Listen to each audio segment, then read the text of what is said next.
আচ্ছা আমি নিচের দিকে যাচ্ছি।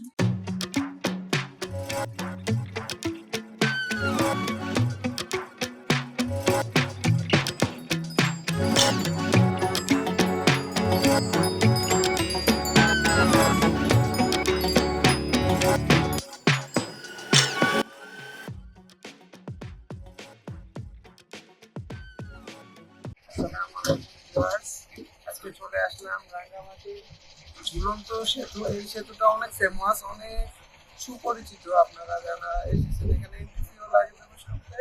আর আমার আনফরচুনেটলি আমার মোবাইলের চার্জ নেই, তাই আমার ফ্রেন্ডের মোবাইল দিয়ে করছি ভিডিওটা। ভিডিওটা কেমন লাগলো কমেন্টে জানাবেন। এই জায়গাটা অনেক সুন্দর। এই ঝুলন্ত ব্রিজে কিন্তু জায়গাটা সুন্দর হলেও একসাথে কিন্তু 15-20 জনের বেশি এই ব্রিজে যেতে পারবো। এখানে ইনস্ট্রাকশন দেওয়া আছে, আমি আপনাদের জানালাম বিষয়টা। আর আমরা এখানে বোট দিয়ে এসেছি, মানে একটা বোট রিজার্ভ করে আছে, ওই বোট দিয়ে আমরা এসেছি। টেম্পো বোট বলে, অনেকে ইঞ্জিন চালিত নৌকা বলে। এন্ড ব্লগটা কেমন লাগলো জানাতে